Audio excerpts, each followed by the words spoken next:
మనలో మధ్యలో ఉన్నటువంటి జొన్న విత్తుల వారు మాట్లాడుతున్నారు కాబట్టి నేను ఒక రాజకీయ పార్టీని పెట్టి తెలుగుని ఎవరైనా తప్పుగా వాడితే వాళ్ళందరి మీద అద్భుతంగా వాళ్ళకి అర్థమయ్యేట్టు తెలుగు పద్యాలలో వాళ్ళు చేస్తున్న తప్పుని ఎత్తి చూపిస్తాను.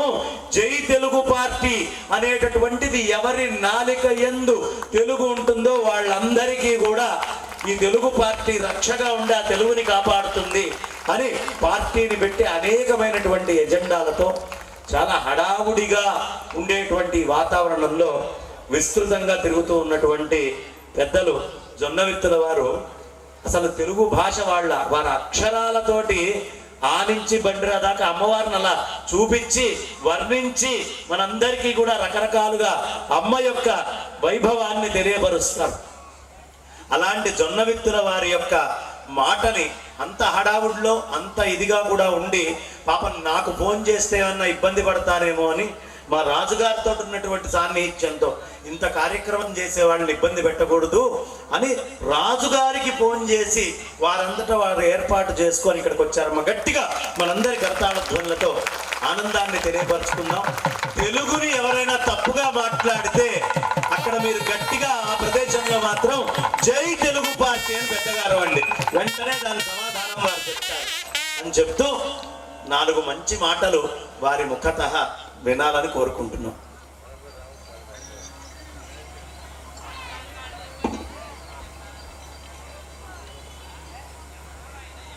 ప్రేమ స్వరూపులు,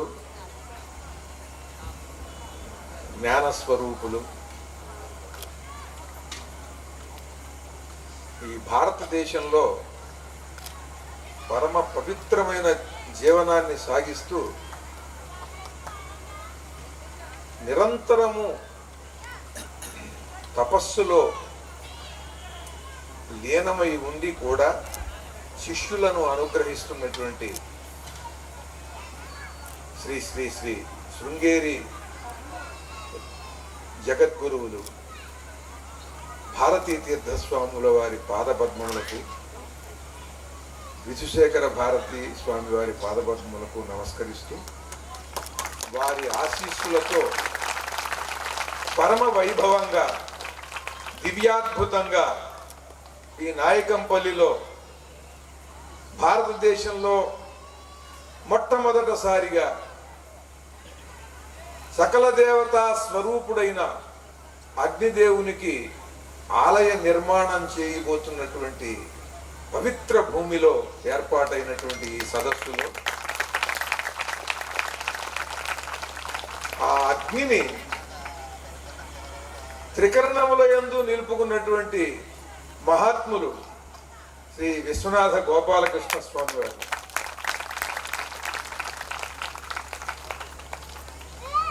ఆ అగ్నిని వాక్కులో ధరించి ధర్మ కార్యాల కోసం దాన్ని వినియోగిస్తూ దాంతో యుద్ధం చేస్తూ దానితో ధర్మ స్థాపన చేస్తూ ఒక అగ్ని జ్వాలగా ఉన్న ప్రకాశించేటువంటి మా బంగారయ్య శర్మ గారికి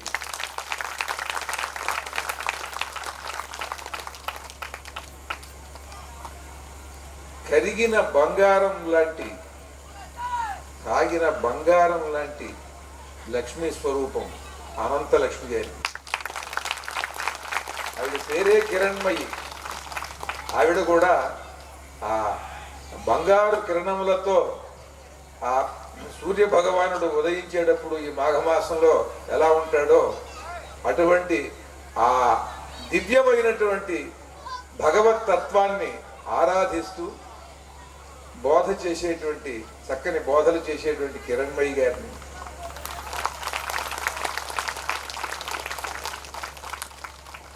త్రికరణములలో అగ్నిని నిలుపుకుని ఎవరు ఏ శబ్దాన్ని ప్రయోగించినా, ఎవరు ఎలా మాట్లాడినా, ఏ కవి తెలిసో తెలియకో పొరపాటున ఒక శబ్దం ప్రయోగించి ఒక పద్యం రాసినా ఆ శబ్దం సాధువు, అది అద్భుతంగా వ్యాకరణబద్ధంగా సమంజసమే అని దాన్ని నిరూపించగలిగినటువంటి మహనీయులు ధూళిపాడ మహాదేవమణి గారు, ఎవ్వరు ఏ శబ్దం వాడినా సరే ఈ సృష్టిలో అది తెలుగా, సంస్కృతమా, మరే భాష అని సంబంధం లేకుండా ఎవరు ఏ శబ్దం చేసినా సరే ఆ శబ్దం ఎలా సాధు అవుతుందో, దానికి ఏ అర్థం ఉంటుందో వ్యాకరణ బద్ధంగా దాన్ని నిరూపించగలిగినటువంటి మహానుభావుడి వాడు. ఇటువంటి వారందరినీ కూడా తన చుట్టూ చేర్చుకుని సకల ధర్మ కార్యాలను పోషిస్తూ ప్రోత్సహిస్తున్న చైతన్యరాజు గారు. ఎందుకేనంటే మహాకవులు, మహాపండితులు ఏ కాలంలోనా ఉంటూనే ఉంటారు, కానీ మహారాజులు అన్ని కాలాల్లో ఉండరు. ఒక కృష్ణదేవరాయలు, ఒక భోజరాజు, ఒక రాజరాజ నరేంద్రుడు, ఒక మనుమసిద్ధి, ఒక ప్రోలయ వేమారెడ్డి, ఇలా చెప్పుకుంటాం. ఒక 10 మంది కన్నా లేరు పోషకులు. కవులు వేల మంది ఉన్నారు. కవులు వేల మంది ఉన్నారు. ప్రతి కాలంలోనూ మహాద్భుతమైనటువంటి కవిత్వం రాసిన కవి ఉన్నాడండి, రాజు ఉన్నా లేకపోయినా. కానీ రాజు ఉండటం వల్ల ఆ మహాకవి చరిత్రలో ప్రసిద్ధుడయ్యాడు. రాజు వల్ల ప్రసిద్ధుడయ్యాడండి, తన కవిత్వం వల్ల కాదు. రాజ పోషణ అంత అవసరం. ఇవాళ ఇన్ని దివ్యమైనటువంటి శిల్పాలతో కూడుకున్నటువంటి మహాద్భుత దేవాలయాలన్నీ ఉన్నాయంటే, వేల వేల దేవాలయాలు ఈ భారతదేశంలో ఇటువంటి మహానుభావులు పూనుకుని ఆయా కాలాల్లో వాళ్ళు వెళ్ళిపోయినా వాళ్ళ కుమారులు, వాళ్ళు వెళ్ళిపోయినా వాళ్ళ కుమారులు, అలా తరతరాలు 150 సంవత్సరాలు, 200 సంవత్సరాలు, 300 సంవత్సరాలు నిర్మాణం కొనసాగిందండి. ఆ వంశం అంతా కూడా దానికి అంకితమైంది. ఇక్కడ మాకు వికాసము కావాలి, ప్రకాశము కావాలి అని చెప్పి ఇక్కడికి వచ్చి కూర్చున్నారు. ఎంత దూరం నుంచి వచ్చారు? మీ సంస్కారానికి నమస్కారం. ఈ భారతదేశాన్ని ఇలా నిలబెట్టి ఉంచింది ఈ సంస్కారమే. ఎప్పుడూ ప్రలోభము, ఎప్పుడూ వ్యసనము పక్కనే ఉంటాయి. వాటిని వదులుకుని ఈ సంస్కృతి, సంస్కారంతో, సంస్కృతి సంప్రదాయాల కోసం నిలబడే వాళ్ళు ఉంటారు. మీలాగా వాళ్ళ వల్లే ఈ భారతదేశం ఇలా వైభవంగా ఉన్నది. మనకే బాధ, ఏదన్నా మన ఎవరైనా తక్కువ చేసినా, మన ధర్మాన్ని కించపరిచి ఇంకా తక్కువ చేస్తున్నా, అది తెలిస్తే చాలు మన హృదయంలో బాధ కలుగుతుంది, కోపం వస్తుంది, ఏదన్నా చెయ్యాలి అనిపిస్తుంది. మనం దీనికి ప్రతిగా ఏదన్నా సరే ప్రతిక్రియ చేసి దీన్ని రక్షించుకోవాలనిపిస్తుంది. ఆ సంస్కారమే మనం ఇంకా ఇంకా దృఢంగా నిలుపుకోవాలి, మన పిల్లలకి దృఢంగా ఇంకా అందించాలి. అలా అందించడానికి అద్భుతమైనటువంటి స్థలము ఏదంటే దేవాలయం. ఆ దేవాలయంలో కూడా వాక్కుకి అధిపతి అగ్ని, వాక్ స్వరూపుడైన. ఈ సమస్త ప్రపంచం అంతా కూడా దేని మీద ఆధారపడి ఉన్నదంటే వాక్కు మీద ఆధారపడి ఉంది. అటువంటి అగ్నికి మనం బ్రతుకుతున్నామనంటే అగ్ని మాత్రమే కారణం, వేరే ఏం లేదు. అగ్ని తప్ప ఈ సృష్టిలో ఇంకా ఏమీ లేదు. ఇక మిగతా ఏది ఉన్నా అది ఆ వెనకాల, ఉన్నదాని వెనకాల ఉన్నది అగ్ని. ఆ అగ్ని దేవునికి ఇంతవరకు ఒక ఆలయం లేదు ఈ భారతదేశంలో అని అగ్ని ఆరాధనతోనే అందరిలోనూ ఒక పౌరుషాగ్ని రగలాలి, ఒక ధర్మాగ్ని రగలాలి, దీన్ని రక్షించుకోవాలి. అటువంటి స్థితిని అగ్ని ఆరాధనతో చేయించాలి అని దివ్యమైనటువంటి సంకల్పం భారతీయ తీర్థస్వామి వారు చేస్తే, ఆ సంకల్పాన్ని శిరసా వహించి మా బంగారయ్య శర్మ గారు కర్తవ్య నిష్ఠతో, ధర్మనిష్ట కలిగినటువంటి చైతన్యరాజు గారు, విశ్వనాథ గోపాలకృష్ణ గారు, ధూళిపాడ మహాదేవమణి గారు, అనంతలక్ష్మి గారు వంటి వారందరినీ కూడా కలుపుకుని ఇక్కడ ఈ ఏర్పాటు చేశారు. ఇక్కడికి రావటం నాకు బలం, ఇక్కడికి రావటమే సుకృతం. ఎంతో పుణ్యం ఉంటే కానీ వచ్చి ఏదో మహాకార్యం ఏదో చేసి, భజనలు చేసి, కీర్తనలు పాడి, దానాలు చేసి, ఇంకా ఏదన్నా సేవలు చేసి పుణ్యం పొందాల్సిన అవసరం లేదు. రావటమే పుణ్యం ఉంటేనే వస్తాం. ఇక్కడికి రావటం మరింత ఆ పుణ్యాన్ని ఇంకా ఎక్కువ చేసుకుంటాం. ధూళిపాళ మహాదేవమణి గారు చెప్పారు. బోయేవాళ్ళు జంతువులని వేటాడటానికి వెడుతూ వాళ్ళు రామ రామ రామ అనేటువంటి శబ్దాలు వచ్చేటట్టుగా వాళ్ళు మాట్లాడుకుంటే వాడు బాణం వేయిపోతూనే వాడు దభేళ్ళ పడిపోయి శరీరం వదిలేసి వాడు మోక్షాన్ని పొందాడు అని అంటే ఏమిటి అసలు ఇట్లాంటి ఇంత పరమాద్భుతమైనటువంటి రహస్యం, భగవద్ రహస్యం, ఆ భగవన్నామ రహస్యం చెప్పగలిగినటువంటి ఇంకొక మతం ఏదన్నా ఉందా అని ఆశ్చర్యం కలిగింది నాకు. ఎంత రహస్యం, ఎంత సూక్ష్మం. ఇదిగో మా దేవుడి పేరు ఇది, ఇలా మాట్లాడిన వెంటనే ఇది జరుగుతుంది, ఈ ఫలం కలుగుతుంది అని చెప్పగలిగినటువంటి సంస్కృతి ఎంత ఉందండి వెనకాల. ఒక దేవుడికి తన మతంలో ఉన్న ఒక దైవానికి ఒక పేరుంటే ఆ పేరు వెనకాల సంవత్సరం వ్యాఖ్యానించేంతటి వ్యవహారమా. రామ అనేటువంటి మాటకి జీవితాలు చాలవా? మనకి కాదు, మహర్షుల జీవితాలు, మహర్షుల ఆయు ప్రమాణాలు చాలవా? అక్షరాల 2 అక్షరాల. ఏమిటి అసలు ఈ సంస్కృతి, దీని వైభవం? ఇలా చెప్పగలిగినటువంటి జాతి ఇంకేదన్నా ఉందా? ఇంత మహాశక్తి సంపన్నమైనటువంటి జాతి అయి ఉండి మనం ఎలా బ్రతుకుతున్నాం? ఇలాంటి సందర్భంలోనే ఒక్కసారి మహాకవి శ్రీశ్రీ అన్నది మనం గుర్తు తెచ్చుకోవాలనుకుంటా. నేను ఎప్పుడు నేను ఇది గుర్తు చేసుకుంటూ ఉంటాను ఆయన అన్నమాట. మనది ఒక బ్రతుకేనా కుక్కల వలె నక్కల వలె, మనది ఒక బ్రతుకేనా సందులలో పందుల వలె, మనమంతా బానిసలం గానుగలం పీనుగలం, వెనుక దగా ముందు దగా కుడి ఎడమల దగా దగా అని. హిందువుల పట్ల ఇది జరుగుతుందా లేదా? అందుకు చెబుతున్నాను ఇది. మనమంతా బానిసలం గానుగలం పీనుగలం, వెనుక దగా ముందు దగా కుడి ఎడమల దగా దగా. ఈ భారతదేశంలో ఇలా అనుకునే వాళ్ళు కేవలం హిందువులు మాత్రమే, ఇంకెవరికి అన్వయించదు. మనది ఒక బ్రతుకేనా, మన దేవాలయాలకు అన్యాయం జరుగుతుంటే పట్టించుకోం. మనది ఒక బ్రతుకేనా కుక్కల వలె నక్కల వలె, మనది ఒక బ్రతుకేనా సందులలో పందుల వలె అన్నాడు ఒక కవి. ఇవి ఆవేశాన్ని రగిల్చేటువంటి మాటలు, భావాలు, కానీ దాని వెనకాల ధర్మం ఉన్నది. వాటిని మనం అన్వయం చేసుకుంటే పరమ పవిత్రమైనటువంటి రామాయణాన్ని, రామ అంటేనే ఇంత పరమాద్భుతమైనటువంటి స్థితి కలుగుతుంది అని మనకి పురాణ కథలు చెబుతున్నాయి, మహాత్ములు చెబుతున్నారు. అటువంటి దాన్ని మనం నిలబెట్టుకోలేకపోతున్నాం. ఏం బతుకు మనది? ఎవడన్నా పొరపాటు అంటే వాడి తప్పురా అని అంటే నీకెందుకు అని పక్కన వీడంటాడు, నీకెందుకు అని అంటాడు. మరి ఎవడికి కావాలి? నువ్వెట్టగా నోరు మూసుకున్నావు, వాడేదో మాట్లాడుతున్నాడు, నీకెందుకు అయ్యా ఊరుకో. ఈ రకమైనటువంటి ఈ నిస్తేజం ఇది పోవాలి. అందరూ కనీసం మాట్లాడుకోవాలి.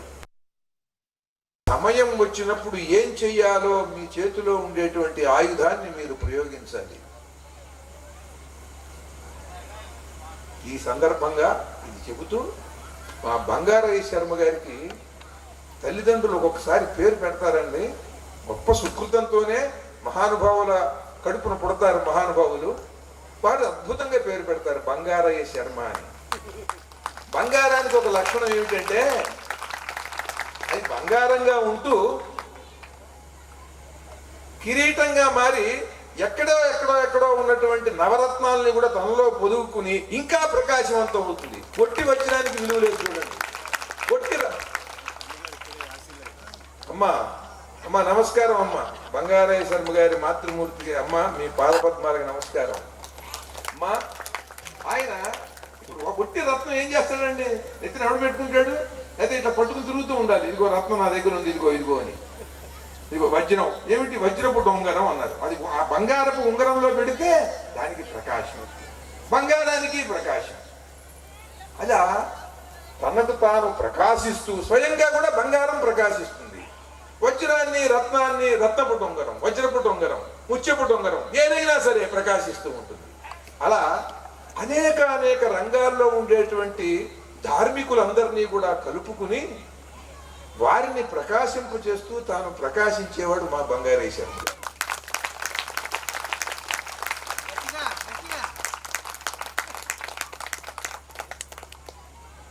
ఈ చప్పట్లు కొట్టే వాళ్ళందరినీ కూడా నేను నమ్మనండి.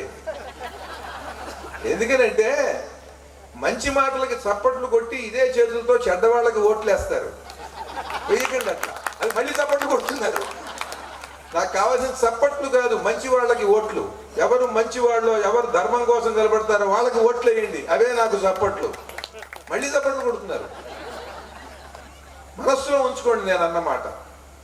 ధర్మానికి ఓట్లు వేసేవాళ్ళు ఈ భారతీయ సంస్కృతికి చప్పట్లు కొట్టినట్టు. లేకపోతే వాళ్ళ ప్రవచనం విని వీళ్ళ ప్రవచనం విని చప్పట్లు కొట్టారనంటే అదంతా కూడా ఊరికేనే అమాయకంగా తెలియక ఏదో ఆవేశంలోనో ఉత్సాహంలోనో చప్పట్లు కొట్టినట్టు. కులాలు, మతాలు, డబ్బు ఏది చూడద్దు. ధర్మం, మీ ధర్మాన్ని ఎవడు రక్షిస్తాడో, మీ ధర్మం కోసం ఎవడు నిలబడతాడో వాడికే మద్దతు ఇవ్వండి.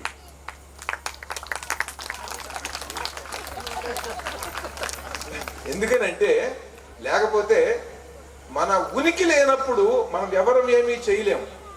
ఇది ఇప్పుడు ఈ సందర్భంలోనే రాముల వారి ప్రసక్తి వచ్చింది కనుక నేను కూడా ఒక పాట పాడాలి. నేను భాగవతం సీరియల్ తీశారు బాపు గారు, రమణ గారు 1996లో ఈటీవీలో వచ్చింది. అప్పుడు నేను రామాయణానికి రాశాను. రామాయణానికి రాసినప్పుడు ఆ సముద్రంలో సేతువు కడుతుంటే ఆ రాళ్ల మీద రామ రామ అని రాసి ఈ వానరులందరూ మోస్తున్నారు. మోస్తున్నప్పుడు అన్ని రాళ్ల మీద రాయరుగా, అక్కడ కొన్ని రాళ్ల మీద, కొన్ని రాళ్ళు అక్కడ పక్కన ఉంటాయి, కొన్ని రాళ్ల మీద రాస్తారు. మరి రాయనటువంటి రాళ్ళు అవేం చేస్తాయి? వాటి పరిస్థితి ఏమిటి? అవి పాడుతున్నాయి అన్నమాట. రామ రామ అని రాయి నాపై అన్నది ప్రతి రాయి, రామ రామ అని రాయి నాపై అన్నది ప్రతి రాయి, రాయగనే ఆనందముతో తేలి తేలి మై మరచినదోయి, రామ రామ అని రాయి. దాని ఘనత్వం అంతా కూడా మొత్తం పోయింది. రామాని రాయిగానే తేలికైపోయింది, అందుకే నీళ్ళలో తేలింది. అదే సమయంలో రాములు వారు పుట్టినప్పుడు నేను రాశాను. చైత్ర శుద్ధ నవమి పులకించెను పుడమి, అహో జగతి అణువణువు ఆనందమిదేమి, అవతరించే స్వామి చైత్ర శుద్ధ నవమి. జ్యోతిష్కులు వచ్చారు. గ్రహములైదు ఉచ్ఛా ఫలము సత్య దీక్ష, ధర్మ నిరతి ఇచ్ఛా జగతికి తడు రక్ష. అంటే నామకరణ మహోత్సవం. నారాయణ మంత్రమునకు రా బీజము, నమ శివాయ మంత్రమునకు మా బీజము, శివకేశవ తత్వముల శక్తిని ఏకము చేసి రామాని కావించిరి నామకరణము. ఇక్కడ ఇప్పుడు రామాలాలి మేఘశ్యామాలాలి అని అందరూ పాడుతున్నారు. పాడుతున్నప్పుడు పౌరులు, రాజకుటుంబీకులు అందరూ పాడుతుంటే ఇప్పుడు నేను వశిష్ఠుడు పాడితే ఎలా ఉంటుందని నేను రాశాను. ఆయన బ్రహ్మర్షి. బ్రహ్మర్షి వెళ్ళి లాలిపాట పాడితే మమకారంలో చిక్కుకున్నట్టు ఉంటుంది. ఒకవేళ తాను బ్రహ్మర్షి ఈ మమకారాలు బంధాలు తనకెందుకు అని ఆయన వెనకాల ఉండిపోతే, మహావిష్ణువు కోసం వేల సంవత్సరాలు తపస్సు చేసి ఋషులు క్షణమాత్రం ఆయన సాక్షాత్కారం పొందితేనే జన్మ ధరించింది అనుకుంటారు. అలాంటిది తాను కులగురువుగా ఉన్నటువంటి రాజవంశంలో పశుబాలుడుగా పరమాత్మ అవతరిస్తే సామాన్యులు కూడా వెళ్ళి రామాలాలి మేఘశ్యామాలాలి అని ఉయ్యాల ఊపుతూ ముచ్చటగా వాళ్ళు ఆ బుగ్గలు చిరివి వెడుతుంటే తాను వెనకాల ఉంటే ఏమిటి ధన్యత్వం? పాడితేనేమో మమకారంలో చిక్కుకున్నట్టు, పాడకపోతేనేమో గొప్ప అవకాశాన్ని కోల్పోయినట్టు. ఇట్లాంటి సందర్భంలో నేను పాట రాశాను. వశిష్ఠుడు వచ్చాడు, అందరూ పాడారు రామాలాలి మేఘశ్యామాలాలి అని. ఇప్పుడు వశిష్ఠుడు వచ్చి ఒక 4 వాక్యాలు పాడాడు. నా జీవితంలో కవిగా నాకు చాలా సంతృప్తినిచ్చింది, జన్మ ధన్యమైంది అని అనిపించేటువంటి ఆ వాక్యాలు ఇవి. రామాలాలి ధర్మం వర్ధిల్లాలి, రామాలాలి శాంతి విలసిల్లాలి, నీ వ్రత దీక్షకు మునులు జనులు ప్రణమిల్లాలి, నీ పరిపాలనలో ఇలరంజిల్లాలి, రామాలాలి ధర్మం వర్ధిల్లాలి, రామాలాలి శాంతి విలసిల్లాలి. ఇది రాసి అంటే ఉగ్గుపాలతోనే ధర్మబోధ చేసినట్టు ఉంది, ఆయన ముచ్చట తీర్చుకున్నట్టు ఉంది.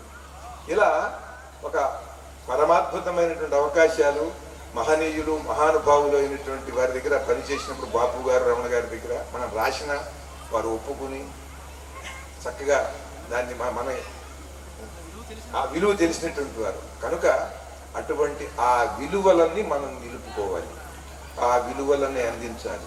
ఇవాళ తెలుగు భాష అనేటువంటిది పిల్లలకి తెలియకపోతే ఈ రామాలాలి ధర్మం వర్ధిల్లాలి అనే పాట పాడినా అర్థం కాదు, తర్వాత తరం బడికి ఎవడికి అర్థం కాదు. ఎన్నో పరమాద్భుతమైనటువంటి విషయాలు నా చిన్నతనంలో నా పాటను మహాకవుల పాట మహానుభావులు మహాపండితులు చెప్పినవి కాదు, ఒక యాచకుడు ముష్టివాడు పాడిన పాట చెప్పిన సెలవు తీసుకుంటాను.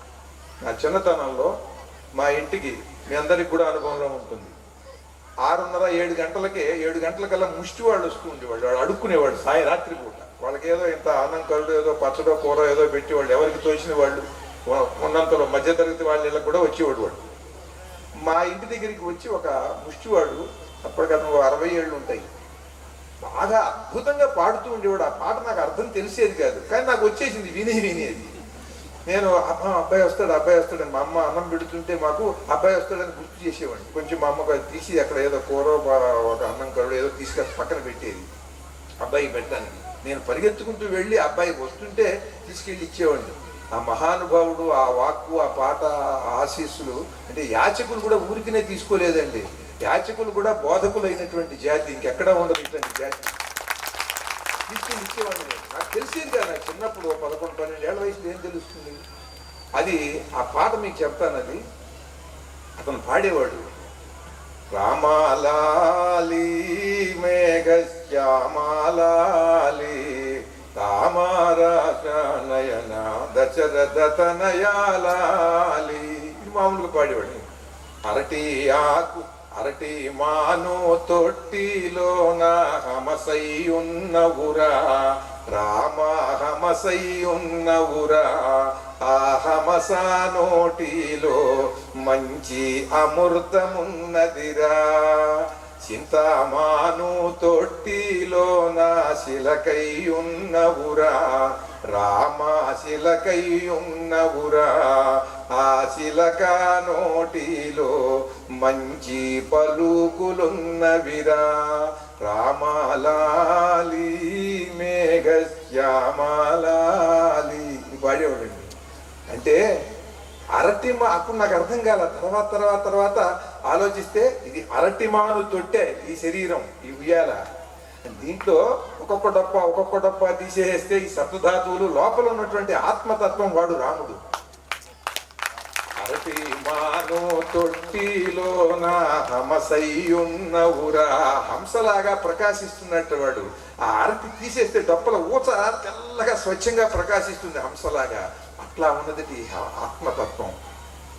ఆ హంస నోటిలో మంచి అమృతమున్నదిరా. ఆ ఆత్మస్థాయికి చేరుకుని ఆ అంతరాత్మ మీద నిలబెట్టుకుని నిరంతరం మనస్సుని మాట్లాడితే వచ్చే ప్రతి పలుకు కూడా అమృతమే. ఆ హంస నోటిలో మంచి అమృతమున్నదిరా, చింతామాను తొట్టిలోన శిలకై ఉన్నవురా.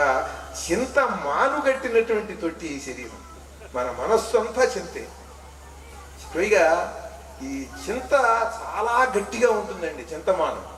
అలా మానుగట్టినటువంటి చింతలతో ఇది ఈ మనస్సు ఆ ఉయ్యాలలో ఉండి ఊగుతోంది. ఇది చింతామాను తొట్టిలోన శిలకై ఉన్నవురా ఆ చిలక నోటిలో మంచి పలుకులున్నవిరా. మంచి మాటలు మాట్లాడటం మొదలు పెడితే మీ బాధలు వాటంతటా అవి తొలగిపోతాయి. చూసుకోండి, బాధల్లో ఉన్నాం అనే వాళ్ళకి నోట మంచి మాటలు రావు. చూసుకోండి, ఎవరికి వాళ్ళైనా సరే మంచి మాటలు మీ నోట్లో వచ్చాయి. అవతల వాడికి ధైర్యం చెప్పారు, మీకు మీరు ధైర్యం చెప్పుకుంటారు. అవతల వాడికి మంచి చేశారు, మంచి మాటతో మీకు మీరు మంచి చేసుకుంటారు. మీ మాటతో మీకు వెంటనే ఎదుటివాడు మాట్లాడినటువంటి మిమ్మల్ని ఎవడన్నా సరే తక్కువ చేస్తే మీరు దానికి తగినట్టుగా మాట్లాడటం మీకు చేత అవుతుంది. చింతగట్టినటువంటి ఈ మనస్సుతో బాధపడటం కాదు, మంచి మాటతో మొత్తం దాన్నంతా కూడా పక్కకి నెట్టేసి ప్రకాశింప చేసుకోవచ్చు. దీన్ని యాచన కోసం వచ్చినటువంటి బిచ్చగాడు కూడా మనకి చేసినటువంటి అద్భుతమైనటువంటి బోధ. అది ఈ జాతి వైభవం. అటువంటి ఈ జాతి వైభవాన్ని యాచకుడు దగ్గర నుంచి యాజ్ఞికుల వరకు, సగటు మనిషి దగ్గర నుండి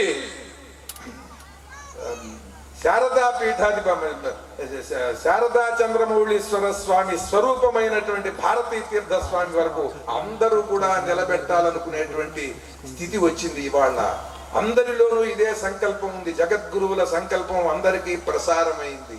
కనుకనే ఇక్కడ ఈ మారుమూల ఉన్నటువంటి చోట, అంటే నగరానికి దూరంగా ఉన్నటువంటి ఈ పొలాలలో ఇంత వైభవమైనటువంటి ఈ కాంతులన్నీ కూడా ప్రపంచమంతా కూడా వ్యాపించాలని, అగ్నిదేవాలయం పరమాద్భుత వైభవంగా ఇక్కడ నెలకొనాలని, దాని నిర్మాణం దివ్యాద్భుతంగా జరిగి అందరికీ కూడా తగినటువంటి శక్తిని, ప్రతిభని, సామర్థ్యాన్ని ప్రసారం చేయాలని హృదయపూర్వకంగా కోరుకుంటూ జగద్గురువుల పాదపద్మాలకు నమస్కరిస్తూ సెలవు తీసుకుంటున్నాను. జై శ్రీరామ్. అమ్మా ఇంతేనా అంటే మధ్యలో ఏదో ఓట్లు అది అన్నారు కదా, ఇక్కడ ఇంకా అమ్మ గట్టిగా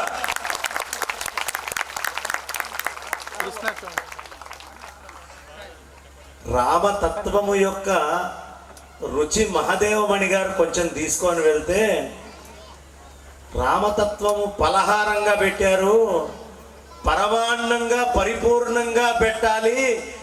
దీన్ని వారు సమయాన్ని చూసి ఏది ఆపారో ఆ ముందర రసాన్నంతా రామ రసాన్ని నేను అందించాలి అన్నట్టుగా అద్భుతంగా వారి యొక్క ప్రసంగం సాగింది. ఒక్కసారి గట్టిగా రామ రామాయనుచు నిరతమ్ము మదిలోన స్మరణ చేయుము ఓయి మనస, రామనామము తక్క అన్యమేదియు కూడా నీ స్వరూపముగాదు మనస.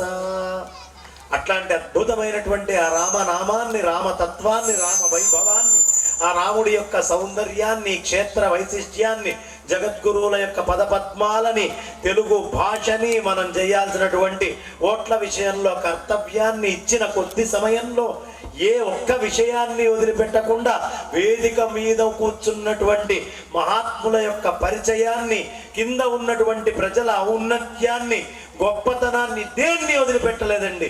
ఇచ్చిన 10 నిమిషాలు, పావు గంటలో సమగ్రంగా అన్నిటినీ అంటుకొని అందరి హృదయాల్లోకి వెళ్ళి కూర్చున్న మా జొన్న విత్తుల వారికి గట్టిగా కరతాళ ధ్వనులతో ఆనందాన్ని తెలియపరుచుకుంటూ,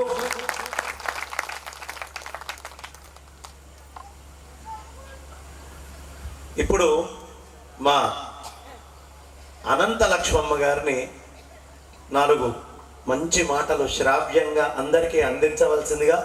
దానికంటే ముందు అసలు ఈ నాయకంపల్లితో నాకు ఏ సంబంధము లేదు. నేను ఎక్కడో హైదరాబాదులో నా ప్రపంచంలో, నా హడావుడిలో నేను ఉంటే, ఒక ఆవుకి మనకి ఇంటి ముందరికి రావాలనుకోండి, ఆ దూరం దాకా వెళ్ళి అరటిపండు చూపిస్తూ వాడు నడుస్తుంటే ఆవట్ల వెనకాల వస్తూ ఉంటుందన్నమాట. అట్లా మా రాముల వారి గుడి వైభవంగా ఉంటుందండి.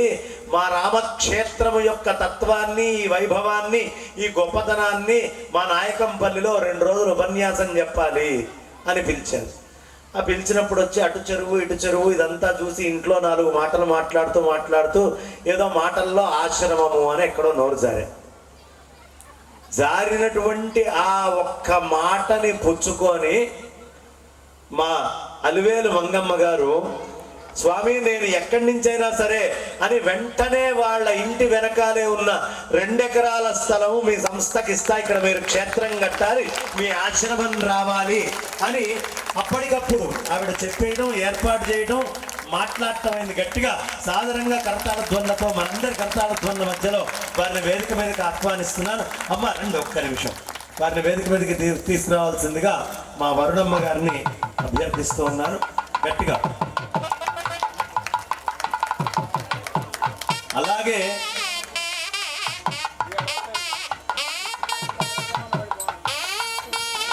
ఈ సభలో రేపు పరిచయం చేయాల్సిన వాళ్ళు 2 ఉన్నారు. ఇందాక ఆర్కిటెక్ట్ ని మీకు అక్కడ కూర్చొని యజ్ఞంలో గట్టిగా మనందరి కరతాళ ధ్వనులతో. మా తెలంగాణలో నాకు పార్టీలతో సంబంధం లేదమ్మా, నేను ఏ పార్టీకి చెందినవాడిని కాదు. ఎక్కడైతే ధర్మం ఉంటుందో, ఇందాక మా జొన్న విత్తుల వారు చెప్పినట్టు ధర్మాన్ని పరిరక్షిస్తా అని ఎవరన్నా నాది అదే పార్టీ, నేను ఆ పార్టీలోనే ఉంటాను. ధర్మము తప్ప వ్యక్తిగతమైన ఎజెండా మనకి లేదు, మన సంస్థలకి మనకి దేనికి ఉండదు.